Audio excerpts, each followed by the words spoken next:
दोस्तों, एक बहुत बड़े जंगल में एक चालाक लोमड़ी और एक ज़हीन ऊंट रहता था।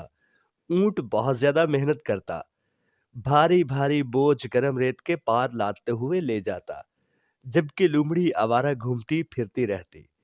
एक दिन लोमड़ी ने अपने आप से कहा, काफी दिन हो गए हैं किसी बड़े जानवर का गोश्त नहीं खाया। क्यों ना किसी तरीके से ऊंट को धोखा देकर जंगल के शेर के पास ले जाऊं, ताकि शेर ऊंट पर हमला करेगा और मुझे भी बदले में कुछ गोश्त और हड्डियां मिल जाएंगी। फिर इस भूखी और खुदगर्ज लोमड़ी ने एक शरारती मंसूबा बनाया।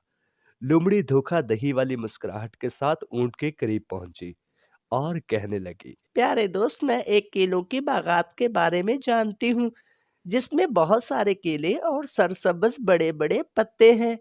मेरे साथ चलो, मैं तुम्हें दिखाऊंगी और तुम वहां पेट भरकर खाना भी खा लेना। लोमड़ी की बात पर भरोसा करते हुए ऊंट मान गया। जैसे ही वो सफर कर रहे थे, ऊंट को जल्द ही एहसास हो गया कि केलों के बागात की तरफ नहीं जा रहे, बल्कि सीधे शेर के अड्डे की तरफ जा रहे हैं। खौफ ने ऊंट के दिल को अपनी लपेट में ले लिया, लेकिन अब बहुत देर हो चुकी थी। लोमड़ी ने ऊंट को लालच देकर शेर के इलाके में पहुंचा दिया। जब वो शेर के अड्डे पर पहुंचे तो भूखे और गजबनाक शेर ने इनके घुसने की वजाहत तलब की।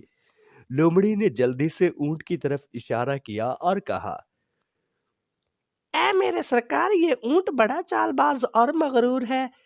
इसने तुझसे ज्यादा ताकतवर होने का दावा किया है और तेरी शान के आगे झुकने से इनकार करता है। शेर इस बेइज्जती से गुस्से से दहाड़ा। ऊंट ने शेर से बहुत ज्यादा कहा,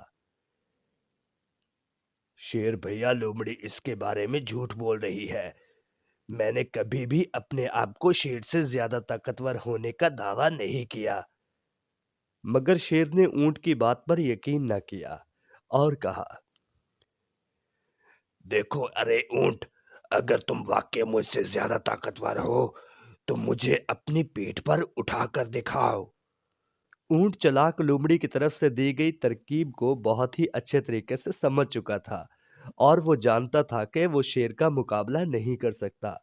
लेकिन होशियारी के साथ ऊंट ने शेर से कहा, शेर भैया, अगर मैं आपको उठाऊंगा तो आप गिर सकते हैं।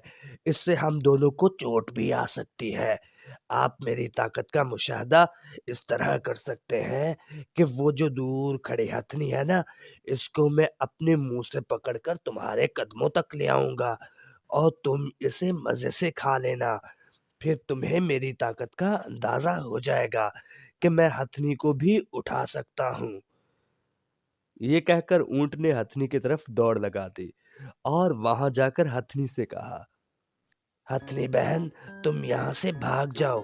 शेर तुम्हें खाना चाहता है और मुझे भी खाना चाहता है। ये कहते हुए ऊंट वहां से आगे दौड़ लगाकर चला गया। लोमड़ी और शेर दोनों अपने शिकार को अपने आप से दूर होते हुए देखकर बहुत गुस्सा हुए और आपस में लड़ने लगे। ऊंट ने अपनी समझदारी से ना सिर्फ अपनी जान बचाई, बल्कि साथ ही साथ इसने हथनी की भी जान बचा ली, क्योंकि ऊंट के जाने के बाद शायद शेर भूख मिटाने के लिए हथनी के ऊपर भी हमला कर सकता था। दोस्तों, इसीलिए तो कहते हैं, जब भी मुश्किल वक्त आए तो आपने लड़ाई करने के बजाय अपने जहन का इस्तेमाल करना है, जैसा कि ऊंट ने अपने जहन का इस्तेमाल करके शेर के चुंगल से आजादी हासिल की है।